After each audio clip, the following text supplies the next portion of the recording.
Hi, everyone. This is Rohit from Lifestyle Mastery, and today I'm excited to have Dmytro Okunyev, who's the founder and owner of Chanty, a team communication platform. Chanty is fast and ultra simple team chat to make a team super productive.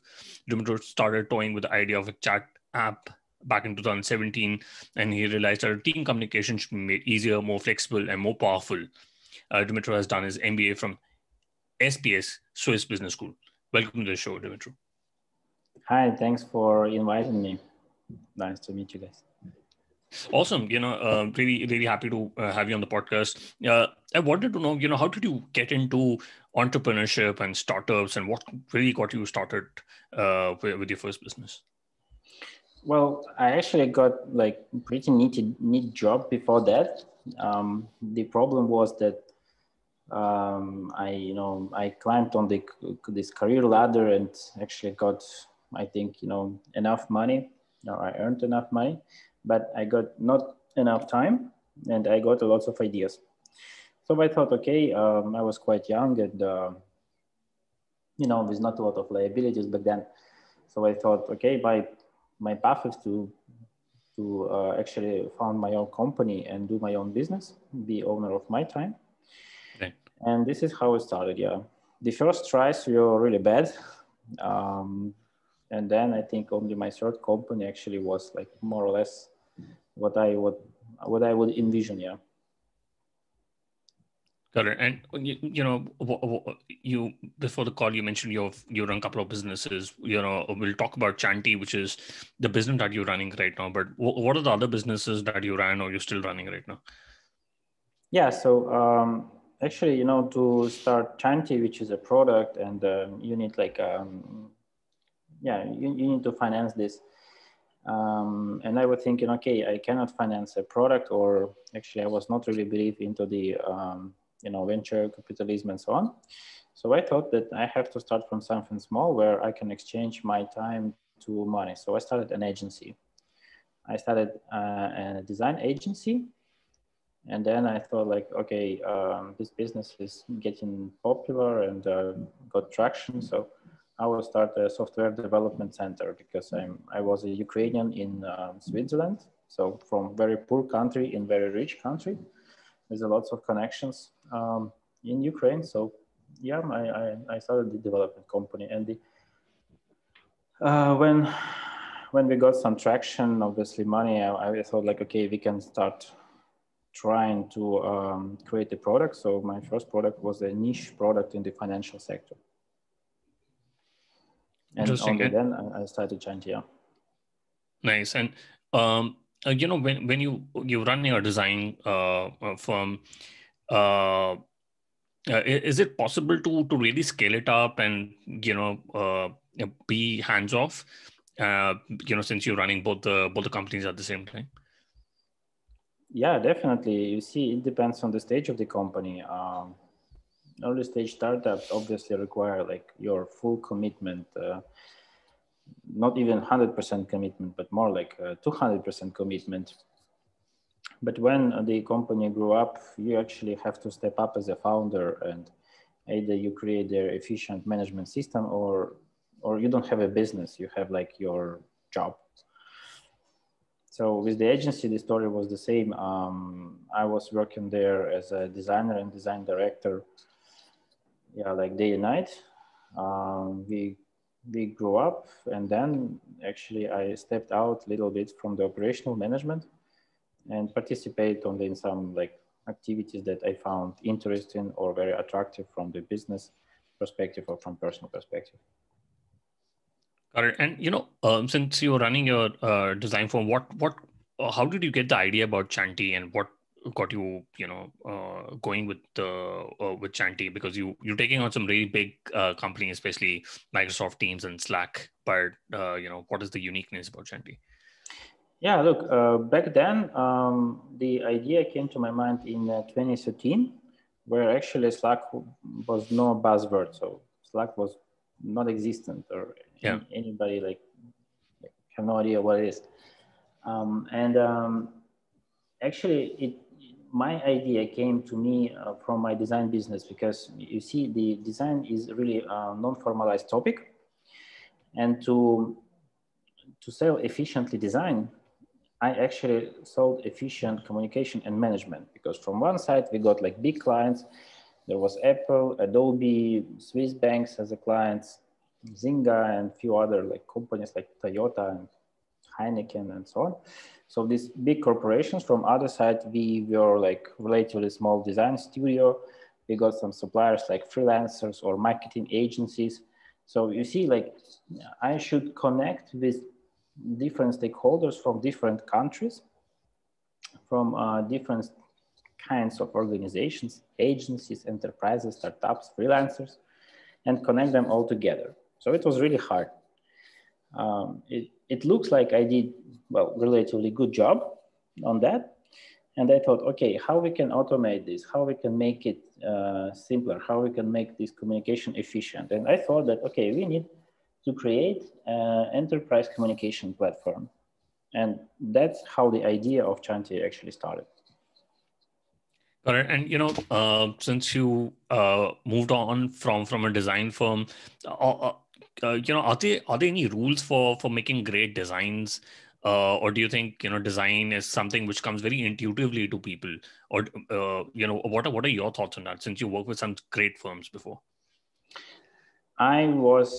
When I was a designer and was working in the agency as a designer, we got a few different kinds of designers. One were, like really just seeing this, but I was a like scientific based designer. So for me, it was more like, like architecture. So I was applying science into creation of the interfaces and websites. That played well because the decisions were at least data informed, or sometimes even, data driven. So usually it was easy to explain customers why we are doing things this way, even though we might don't like them, but actually they are, let's say, converting great, like they are affecting their income in a really positive way. So no, I think this is the area of science. And well, of course, at some point it's an art, but first it's a science. Interesting. And let's talk about Chanty. How did you get your first few customers? Since you after you built your app, did you get it mostly from the customers that you're serving? No. So we've started our marketing from the day one. So okay. We even started marketing when we got no, let's say, server-side development started. But yeah, we created landing, we created some advertisement, we started to push articles to our blog, talk about our journey, our like user research and so on. And that's how we slowly became like a thought leader in the field, because we also did many reviews of existing communication software and so on. And therefore, we got some user base who was like more or less on the topic of communication, collaboration, and so on. Once we released our really first beta product, I think it was somewhere at the 2018, after a year of development. Yeah, those guys from our email list, from our like blog visitors, they became our first early adopters, actually. Yeah. Interesting. And how many customers do you currently have right now? So currently we have like 32,000 of teams registered in the system. That's quite big amount of actually users, because each team has at least 2, but usually around 40 users. Yeah. And are all of them paid customers? Of course not.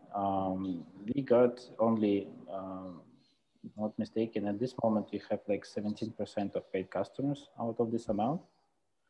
So yeah, and I think this is pretty neat number actually. Correct. So, and what is the pricing model? Is it a freemium model where you give extra benefits to others for more features, with different pricing? Yeah, this is really easy freemium model. So we offer what we can offer for free, we are offering for free. That's, by the way, quite a wide product that we can offer for free.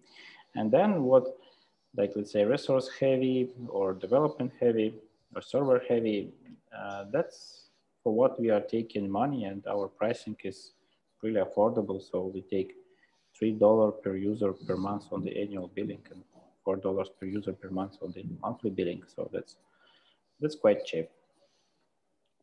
Got it. And so, 17% users are there. So what's your current revenue? Around $150,000 per month? 120. 120. Okay, got it.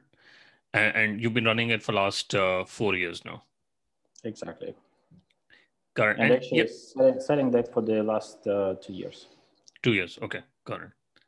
Interesting. And, what are some of the distribution channels you're using to drive, more traffic? I believe it was word of mouth and SEO and content, which drove the initial first customers. But what are the distribution channels that you're relying on right now? Yeah, we are playing the long game, Okay. and therefore we are doing SEO and content marketing from the day one. So currently, 83% of all our traffic is actually coming from the SEO, from Google search. Nice. And the rest is distributed between like PR and social media. And we are growing social media right now. So I see the growth in social media. Got it. And when you talk about social media, do you focus on B2B customers on LinkedIn, or what are some of the strategies which has worked for you for product like yours? Look, we created a product for the team like ours, so relatively small team. So we are 22 full-timers and 10 freelancers. Freelancers are mostly sales reps. And our customers that small. So actually, these are the teams from the 10 to 100 people. For us, what works well is obviously SEO, and then we also see potential on LinkedIn. So it works quite nicely for the B2B. And to the other social media. So our Facebook group is performing well. And right now we started to promote our Instagram page, and we also got some traction from there. Got it. So, how Chanty different from Microsoft Teams and Slack? Do you focus on enterprises which are smaller in size and have 100 people in the team, or do you have how would you differentiate yourself from the big ones? Yeah. So first of all, we are aiming for the different clientele. So Slack and Microsoft Teams, they are aimed for the enterprises.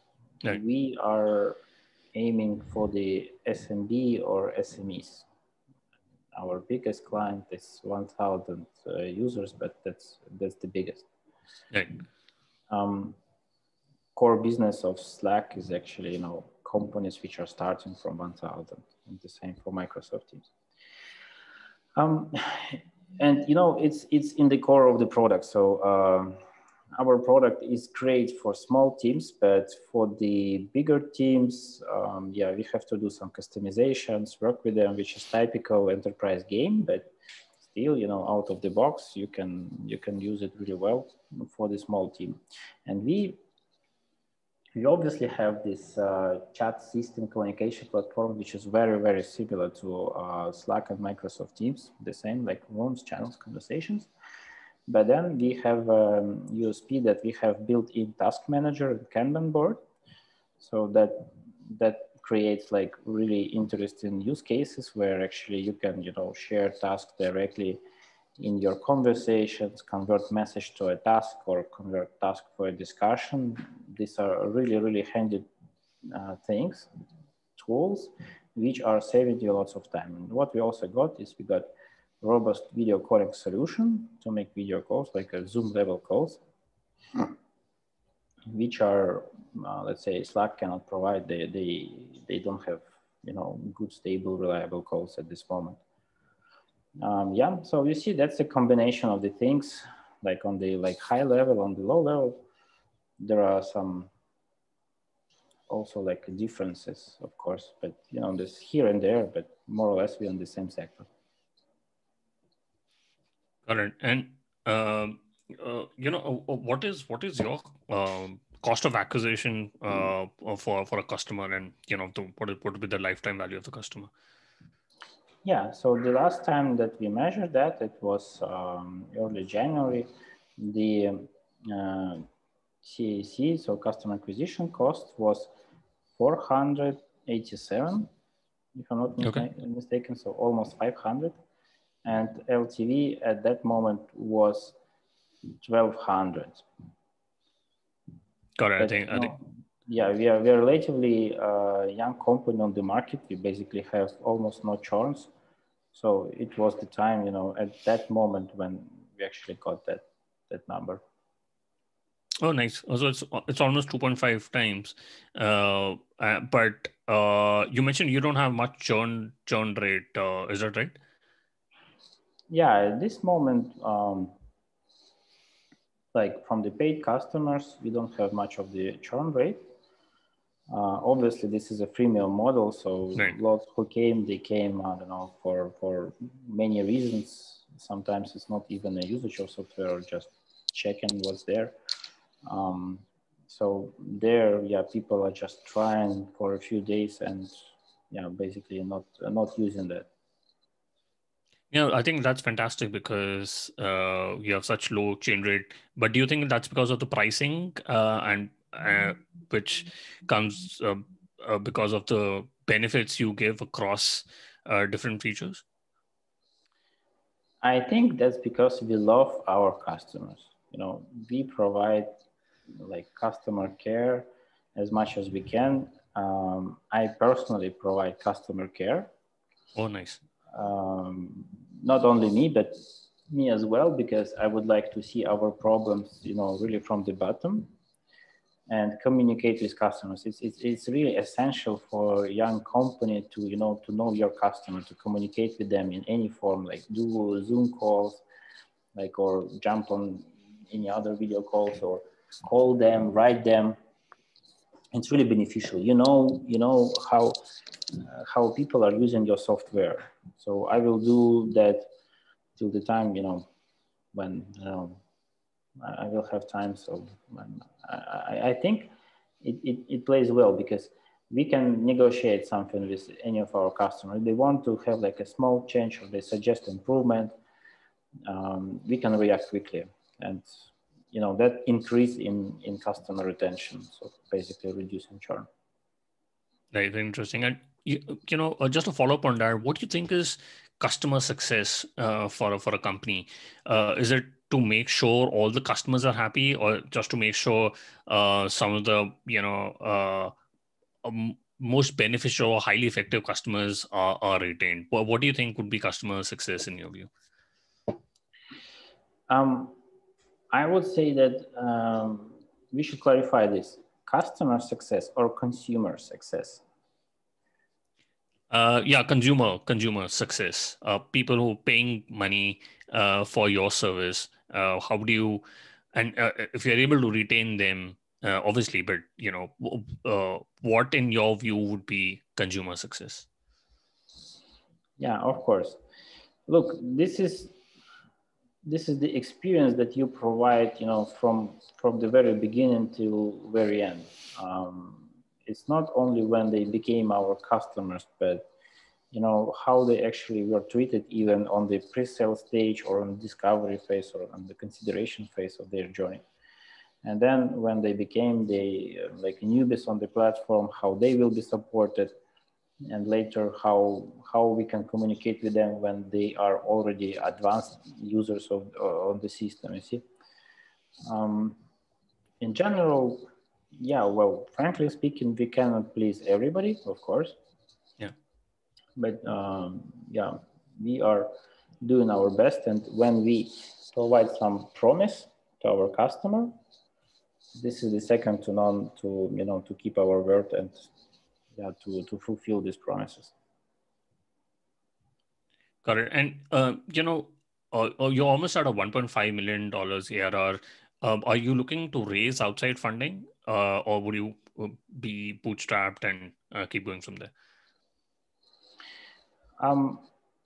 Well, I'm a businessman.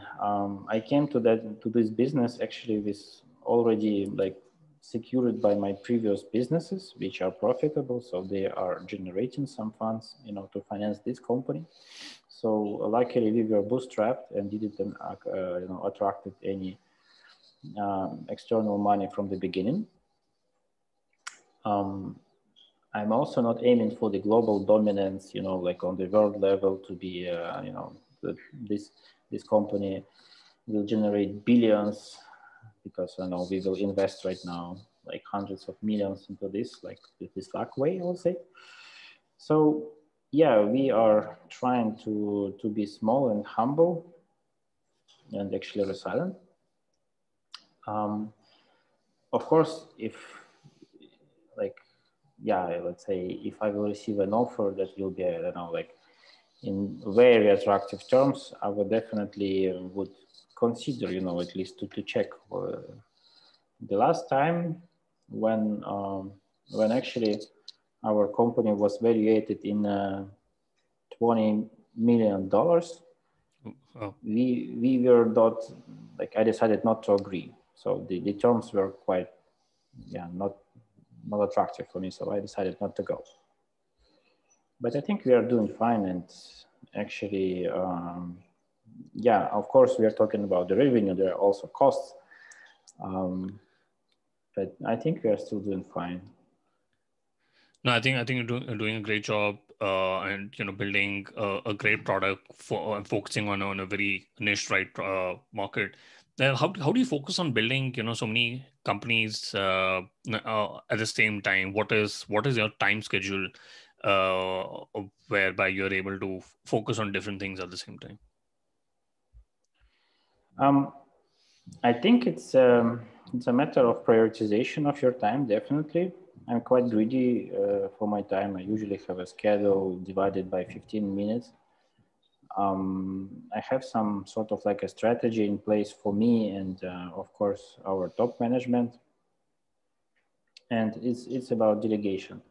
I'm trying to hire people who are much more smarter than me and who can do their job really well. It's hard. We are making lots of mistakes, yes, but we are learning each time when we are making mistake and trying to avoid this in the future. And yeah, with this, 12 years in the entrepreneurship, I think I got some experience at my own way.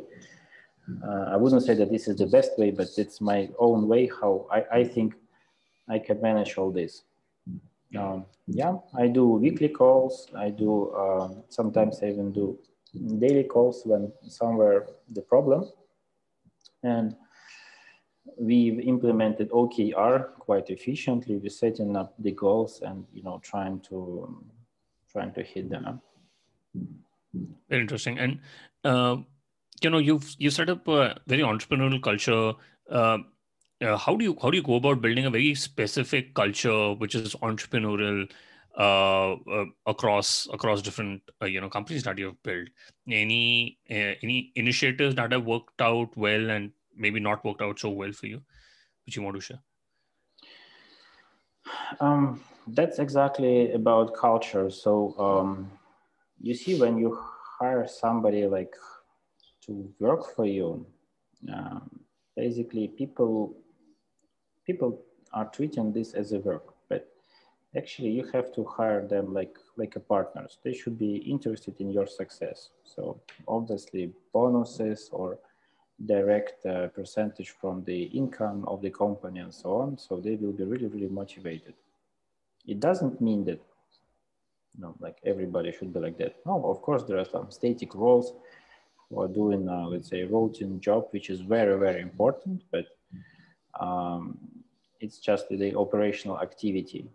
So therefore there could be a guide for that. But on some high level position, of course, we need the people, with this sort of like a mix of science and art, who own their process and who can, you know, like tackle some details in this process, and they know how to do it because they are like very professional. Correct. And what are some of the learnings you've had when it comes to branding and messaging, Chanty? Were there any mistakes you made? Because when you want to brand yourself as a product which takes on some of the mightiest of brand names, what were your lessons when you're trying to send across this when it comes to branding and messaging? Look, I think we did a lot of mistake there. And actually, I don't even think that we nailed it really well. But from the day one, the vision was to create a software for some specific audience with the story behind it. You know, I was telling my employees, to our team, that when I was working in Dallas in USA, I was working in the company who was software development product company, but the people who were working there, they were like normal people. Right. It's not like a geeks, these high trendy IT guys or product guys from, let's say, San Francisco or New York. These are regular people, and they also need software. And they are not, eager to some like really cool technologies and some fancy designs, but they need something that they can understand. So I thought that, okay, we have to create everything for the people so that then they can just use it. And for this, we created personas based on that. And we started to nail this messaging, and even if you will go to our website, we have these funny characters, which are look like with the big heads and, small bodies. And I thought yeah, we have to use them, because when we are using these illustrations of, very tall and very attractive people, that's not how the reality works, right? Like, we are not living in this society where everybody is looking like a superstar. We are normal people, and we are normal people. So we are also doing software, for regular people, and, trying to think how they would think about the software. So we put that in our brand messaging. We put that into our design. We put that in our brand. So this is understandable brand for everybody, without, some curly aesthetics and stuff like that. Yeah, no, I really like how you build a customer persona, and you start building your branding message from there. And what do you think about the future of work? We've been in the COVID times, we're working remotely. 2020 had been an inflection point where everybody is now working from home, and Zoom is very prominent, and people are working on Slack, and they're using your software.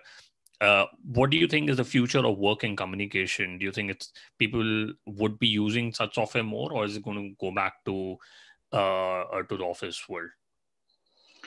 I think we all value communication, in-person communication, as much as possible at this moment. Even though everybody realized that, okay, some things were really unnecessary, and you don't have to fly for a meeting for 5 hours and stay, overnight in the hotel to just, sit on the table with somebody for 1 hour.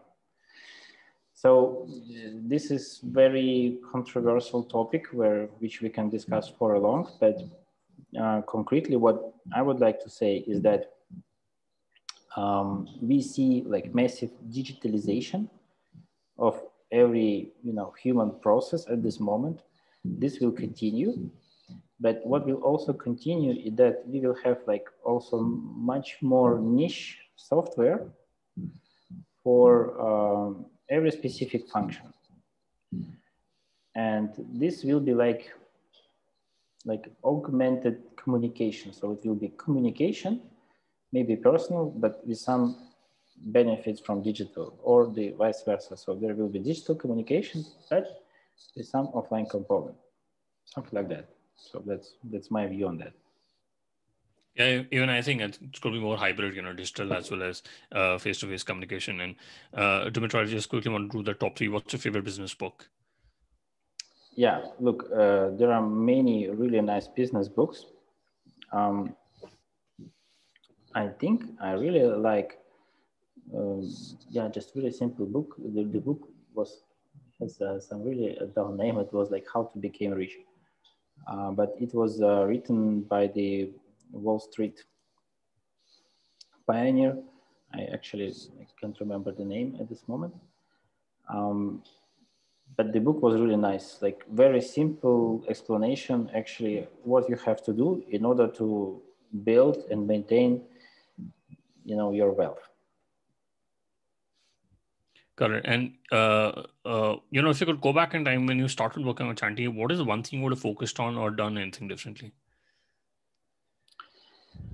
I would say we have to validate our ideas faster. We were really, we were really about the idea of one more feature to make a perfect product. Go fast to the market, test, receive feedback, iterate, stuff like that. The faster you do it, the better. Ideally, once in 2 weeks. That would be ideal. Interesting. And do you have any favorite online tools, example, Gmail, Slack, Zoom? I think this Miro, M-I-R-O, this is like the collaborative whiteboard solution. Right. Is extremely powerful thing. This will be definitely the tool of the future. The company is really nice as well. Pitch, the rival of PowerPoint, is also like really, really, really great example of like a new business. Yeah. All right, we'll put that in the show notes. Dmytro, what is the best way people can reach out to you and know more about Chanty? Well, of course, you have my LinkedIn, you have my Twitter. I'm actually a support member of Chanty, so you can just write to the support channel of Chanty or any support channel. And I think our team will make sure that you can reach me out directly. Awesome. We'll put that in the show notes. Dmytro, thank you so much for taking out time and speaking to us. I really enjoyed my conversation with you. Thank you very much. And once again, thank you for invitation. Enjoyed that.